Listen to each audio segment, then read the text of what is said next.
ഈ വാർത്ത കണ്ടോക്കിയേ. പൂനെയിലെ യുവ വ്യവസായി കേതൻ അഗർവാളിന്റെ കൊലപാതകത്തിനായുള്ള പദ്ധതികൾ ആസൂത്രണം ചെയ്തത് ChatGPT, ഗൂഗിൾ എന്നിവ ഉപയോഗിച്ചാണ്. സിഐയുടെയും ചേതന്റെയും മൊബൈൽ ഫോണുകളുടെ ഫോറൻസിക് പരിശോധനയിലാണ് ഇക്കാര്യമുള്ളത്.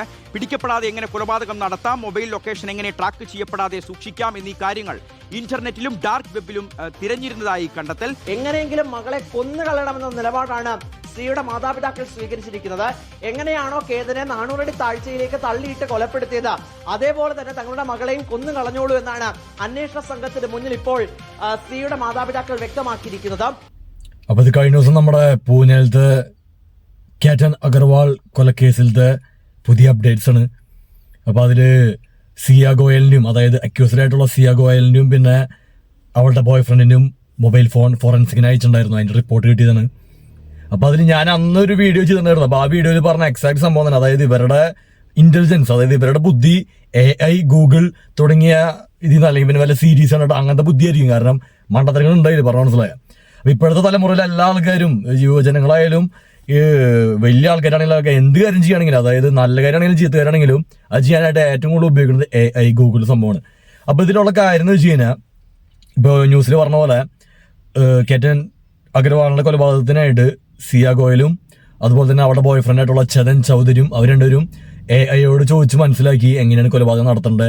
അതിലവർ പറഞ്ഞ കാര്യം എന്ന് വെച്ച് കഴിഞ്ഞാൽ, ആളനക്കില്ലാത്ത സ്ഥലത്തേക്ക് എങ്ങനെ പോവാം, അവിടെ ഇതിന് എങ്ങനെ കൊലപാതകം ചെയ്യാം, ഇനി കൊലപാതകം കഴിഞ്ഞിട്ട് ഭാവിയിൽ കേസായി കഴിഞ്ഞാൽ എങ്ങനെ ഊരി പോരാം, ഇതൊക്കെ ചോദിച്ച് മനസ്സിലാക്കിയിട്ട് ഇതിന് മുമ്പ് 2 പ്രാവശ്യം ഒരു അറ്റംപ്റ്റ് നടത്തിയെന്നും പറയുന്നുണ്ട്. പറഞ്ഞു അത് ഫെയിലായി. അപ്പൊ അങ്ങനെ ഇതൊക്കെ നോക്കി മനസ്സിലാക്കിയിട്ടാണ് അവിടെ ചെയ്തതാണ്. അതായത് പ്ലാൻ ചെയ്തിട്ടുള്ള മർഡറാ, അതായത് ആസൂത്രണമൊക്കെ ചെയ്തിട്ട് ഒപ്പം തന്നെ ഇവള് വക്കീലുമാരെ കൺസൾട്ട് ചെയ്തെന്ന് പറയുന്നുണ്ട്. അതൊക്കെ എനിക്ക് സാധാരണ ഒരു 20 വയസ്സുകാർ ചെയ്യുന്ന കാര്യമല്ല അത് ഈ പറഞ്ഞ പോലെ അതിനോട് ഹൈ പ്രൊഫൈൽ ക്യാഷ് ആയതുകൊണ്ട് അവർ ഇങ്ങനത്തെ ഒരു ലെവലിലായിരിക്കും അവർ ചിലപ്പോൾ ലൈഫ് പറയാൻ പറ്റില്ല. അപ്പൊ അതില് ഈ പറഞ്ഞ പോലെ വക്കീലിനെ കണ്ട് ഇതിന്റെ നിയമവശങ്ങളൊക്കെ പഠിച്ചു, അങ്ങനെ ഒരുപാട് കാര്യങ്ങൾ പറയുന്നുണ്ട്. പിന്നെ ഇതിലുള്ള വേറൊരു കാര്യം ഞാൻ അന്ന് വീഡിയോ ചെയ്തപ്പോൾ പറഞ്ഞിട്ടുണ്ടായിരുന്നു, ഇതില് മോട്ടീവ്, അതായത് അന്ന് ഇവള് പറഞ്ഞ മോട്ടീവ് എന്ന് വെച്ച് കഴിഞ്ഞാൽ, ഇപ്പോ ചേതൻ ചൗധരിയായിട്ട് ഒളിച്ചു ഓടി കഴിഞ്ഞാൽ ഉണ്ടാവുന്ന മാനക്കേട് പേടിച്ചിട്ടാണ് ഈ കേതൻ അഗർവാളിനെ കൊന്നതെന്ന് പറഞ്ഞവള്. പക്ഷെ അന്ന് ഞാൻ പറഞ്ഞു അത് ഒരിക്കലും വിശ്വസിക്കാൻ പറ്റാത്ത മോട്ടീവാണ്. ഒന്നെങ്കിൽ ഇതിന്റെ പിന്നിൽ വേറെ എന്തെങ്കിലും കളി ഉണ്ടാവും, അല്ലെങ്കിൽ പൈസയ്ക്ക് വേണ്ടിയിട്ട് അങ്ങനെ എന്തെങ്കിലും ഉണ്ടാവുന്നു. അപ്പോൾ ഇപ്പോ തെളിവെടുപ്പ് കഴിഞ്ഞപ്പോൾ പുതിയൊരു സംഭവം വന്നതെന്ന് വെച്ച് കഴിഞ്ഞാൽ, 1 കോടി ഇവള് വിവാഹത്തിന്റെ പർച്ചേസിനും മറ്റൊന്നും പറഞ്ഞിട്ട് കേതൻ അഗർവാളിൽ നിന്ന് വാങ്ങിയിട്ടുണ്ടെന്ന്. 1 കോടി രൂപ. അതുപോലെ പല പൈസയും വാങ്ങിയിട്ടുണ്ടെന്ന് പറഞ്ഞു മനസ്സിലായ. അപ്പൊ പൈസയ്ക്ക് വേണ്ടിയിട്ടാണ് ഇവിടെ ചെയ്തിട്ടുണ്ടാവുക. പറഞ്ഞു ഇവിടെ ഓൾറെഡി ക്യാഷ് ഉണ്ട്, പക്ഷെ ഇപ്പോ കുലിക്ക പിന്നെയും പണം കിട്ടുന്നുണ്ടെങ്കിൽ ആരെങ്കിലും, ഇപ്പൊ നമ്മൾ പറയും രാഷ്ട്രീയത്തിൽ പൈസ ഉള്ള ഒരു രാഷ്ട്രീയത്തിൽ വന്ന് കക്കില്ല എന്ന് പറയും. അത് വെറുതെ കൺമുമ്പിൽ കോടികൾ വെറുതെ ഇടുന്നുണ്ട്. ആരെങ്കിലും വെറുതെ അത്രയും പുണ്യാളന്മാരൊന്നുമില്ല. ഗാന്ധിജിയുടെ പോലത്തെ ആൾക്കാരൊന്നും ഇപ്പൊ ഒന്നുമില്ല. ഗാന്ധിജിന്റെ പുണ്യാളനാണോ സംശയം ഉണ്ടെങ്കിൽ പറയാൻ പറ്റില്ല. പറഞ്ഞു മനസ്സിലായില്ലേ. അപ്പൊ അതാണ് കാര്യം. ഇവൾക്ക് പൈസ ഉണ്ടല്ലോ, പക്ഷെ എന്നാലും കൂടുതൽ പൈസ കിട്ടില്ല. അതായത് ഇവനൊരു മൊണ്ണയാണ്, അതായത് ഈ മരിച്ച കേതൻ അഗർവാള്. എനിക്ക് മനസ്സിലായിടത്തോളം, ഞാൻ അന്ന് വീഡിയോയിൽ പറഞ്ഞില്ലേ. അപ്പൊ ഇവനെ കുലിക്ക് ഇനിയും പൈസ കിട്ടുന്ന നമുക്ക് മനസ്സിലായി. ഞാൻ പറഞ്ഞു മനസ്സിലായ. അപ്പൊ ഇവള് ആസൂത്രണം ചെയ്ത് ഇവനെ ഒഴിവാക്കി. അപ്പൊ ഇവന്റെ പൈസ കിട്ടും ചെയ്തു. ഒപ്പം ഇവൾക്ക് ഇഷ്ടമുള്ള വേറെ ചെക്കൻ്റെ ഒപ്പം ജീവിക്കും. ഇനി ആ ചെക്കനും കൊല്ലും, പറയാൻ പറ്റില്ല, ആർക്കറിയാം. അതൊക്കെ ഇനി ഭാവി കാര്യങ്ങൾ. അപ്പൊ ഇതാണ് കാര്യം. അപ്പൊ ഇങ്ങനെ ഇവര് ആസൂത്രണം ചെയ്ത് ഇവനെ കൊലപ്പെടുത്തി. അപ്പോ അതിലിപ്പോ നൈസായിട്ട് ലോക്കായിട്ട് വരും. കാരണം ഇവരെ ഫോറൻസിക് കഴിഞ്ഞപ്പോ ഇവര് ആസൂത്രിതമായിട്ടല്ല മെസ്സേജുകൾ ഡിലീറ്റ് ചെയ്തു. പക്ഷെ അതൊക്കെ ഫോറൻസിക് വഴി തിരിച്ചെടുക്കാൻ പറ്റി. അതിനുള്ള ബോധമൊന്നുമില്ല അവർക്ക്. അപ്പൊ ഞാൻ അന്ന് പറഞ്ഞു ഇവരുടെ ബുദ്ധി, ഇവരുടെ ഇന്റലിജൻസ് AI വഴി കിട്ടിയതാണ് അപ്പൊ ഈ കൊലപാതകം ചെയ്യാനായിട്ട്.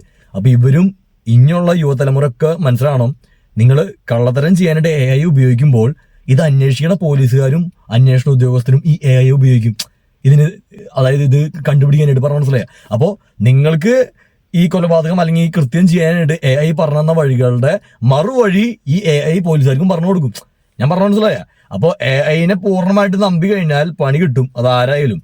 അപ്പൊ അതില് ആരും കൊലപാതകം ചെയ്യണമെന്നല്ല ഞാൻ പറഞ്ഞു മനസ്സിലായി. അപ്പൊ ഈ വക മണ്ടത്തരങ്ങൾ ചെയ്യുമ്പോൾ ശ്രദ്ധിക്കുക. അതായത് AI നോക്കി ചെയ്ത് കഴിഞ്ഞാൽ പിടിക്കപ്പെടില്ല എന്നുള്ളൊരു ഫോൾസ് നരേറ്റീവ് അവിടെ മാറ്റി വയ്ക്കുക. അതോടൊപ്പം തന്നെ ഒരു ഇമ്പോർട്ടന്റ് കാര്യമാണ് അവരുടെ പാരന്റ്സിന്റെ ഒരു റിയാക്ഷൻ. ഇപ്പൊ കേതൻ അഗർവാളിന്റെ പാരന്റ്സ് പറയുന്നത് അവര് വാർത്തെടുത്തൊരു ബിസിനസ് മാനാണ് കൊന്നു കളഞ്ഞത്, അപ്പൊ അതിന് നഷ്ടപരിഹാരം വേണമെന്നൊക്കെ. അത് വെറുതെ മൊണ്ണയാണ് അവൻ. ഇപ്പൊ കാരണന്മാരെ സ്വത്ത് നോക്കി നടത്തിയെന്ന് പറയാൻ പറ്റുള്ളൂ, അതിനപ്പുറത്തൊന്നും ഉണ്ടെന്ന് എനിക്ക് തോന്നണല്ലേ. അപ്പൊ ഈ സിയ ഗോയലിന്റെ വീട്ടുകാർ പറഞ്ഞ കാര്യം എന്ന് വെച്ച് കഴിഞ്ഞാൽ, അപ്പൊ അവര് പറയണത് ഇവരെ മോളെ കേതൻ അഗർവാൾ എങ്ങനെയാണോ മരിച്ചത്, ആ കൊക്കയ്ക്ക് വീണ് മരിച്ചത്, അതുപോലെ തന്നെ ഇവരുടെ മോളെയും കൊന്നു കളഞ്ഞോളാണ് അവര് പറയണത്. കാരണം ഇങ്ങനത്തെ ഒരു മോളെ അവർക്ക് വേണ്ടെന്ന് പറഞ്ഞു മനസ്സിലായ. ഇവളുടെ മനസ്സിലായത്തോളം ഇവള് പൈസക്ക് വേണ്ടി എന്ത് ചെയ്യും, അങ്ങനത്തെ ഒരു. പിന്നെ ഈ ക്യാഷുള്ള വീട്ടിലുള്ള പാരന്റ്സ് വളർന്ന കുട്ടികളെന്ന് പറഞ്ഞാൽ എല്ലാവരും അല്ലെങ്കിലും ഒരു പരിധി വരെ അത്രയ്ക്ക് ഒരു ജീവനില് വില ഉണ്ടാവണമെന്ന ടൈപ്പ് അല്ല. അതായത് കാരണന്മാരോട് വലിയ സ്നേഹമുള്ള ടൈപ്പ് ഒന്നല്ല. ഒരു പൈസ അങ്ങനത്തെ ഒരു ലോകം പറഞ്ഞ മനസ്സിലായില്ലേ. അപ്പൊ ഇവളോട് വലിയ കാരണന്മാർക്ക് വലിയ മതിപ്പൊന്നും ഇല്ല മനസ്സിലായിടത്തോളം. അപ്പൊ അവര് പറയുന്നത് ഇവിടെ കൊന്നു കളഞ്ഞോ, ഇവിടെ അവർക്ക് വേണ്ട ഇനി പറഞ്ഞ മനസ്സിലായില്ലേ. അതൊരു വെറൈറ്റി അല്ലെങ്കിൽ അങ്ങനെ അധികം കാരണന്മാര് പറയാത്തൊരു ഡയലോഗാ. പ്രത്യേകിച്ച് ക്യാഷുള്ള ടീംസ് ആകുമ്പോൾ അവരെങ്ങനെ മോളെ രക്ഷിക്കാൻ നോക്കാം. പക്ഷെ ഇതിൽ രക്ഷിക്കാൻ പറ്റില്ല. തെളിവുകളൊക്കെ ഒരു 95% തെളിവുകളും ഈ സിയ ഗോയലിനും അവളുടെ ബോയ് എതിരാണ്. അപ്പൊ ഇനിയിപ്പോ അവര് തമ്മിലതല്ല, അതായത് അങ്ങോട്ട് പഴി തരിടുക, അവനെ കൊന്നല്ലെങ്കിൽ അവൻ പറയും ഇവളെ കൊന്നെന്ന് പറഞ്ഞിട്ട് അങ്ങനെ ഒരു പഴി വരും ഇനി. അപ്പൊ അതിന് കാര്യം അപ്പൊ ഇത് ഇനിയും ഇപ്പൊ ഞാൻ അന്ന് വിളിച്ച് പറഞ്ഞ ഇതിനി പലതരം വഴിതിരിവിലൂടെ പോവും. ഇനി കുറച്ച് ദിവസം കഴിഞ്ഞാലാണ് ഇതിന്റെ കാര്യങ്ങൾ അറിയാൻ പറ്റുള്ളൂ ഞാൻ അന്ന് പറഞ്ഞത്. അപ്പൊ ഇത് ഫോറൻസിക്കിന്റെ റിപ്പോർട്ട് വന്നപ്പോൾ ഇത് അറിയാൻ പറ്റി. ഇനി ചിലപ്പോൾ മുന്നോട്ട് പോകുമ്പോൾ ഇനി ചിലപ്പോൾ കലങ്ങി തെളിയാൻ ചാൻസ് ഉണ്ട് പറഞ്ഞ മനസ്സിലായ. ഇപ്പോഴും ഞാൻ അന്ന് പറഞ്ഞ ചില കാര്യങ്ങൾ, അതായത് ഇതില് ഇപ്പൊ കേട്ടൻ അഗർവാൾ എന്ന് പറഞ്ഞ ബിസിനസ്മാൻ ആണുള്ളവർ, നല്ല ക്യാഷുള്ള ടീംസാണ്. അപ്പൊ ഇവരുടെ ബിസിനസ് പരമായിട്ട് റിയൽ എസ്റ്റേറ്റ് പരമായിട്ട് ആരെങ്കിലും പണി കൊടുത്താവാനും ചാൻസ് ഉണ്ട് ഈ സിയ ഗോയിലൂടെ പറഞ്ഞ മനസ്സിലായി. അത് എന്റെ ഒരു നിഗമനം. അപ്പൊ ഇനി അന്വേഷിച്ചപ്പോൾ ചിലപ്പോൾ അവിടെ എത്തും, പറയാൻ പറ്റില്ല. ഇനി കാത്തിരുന്ന് കാണാൻ എങ്ങനെ ഇത് കലങ്ങി തെളിയാന്നുള്ളത്.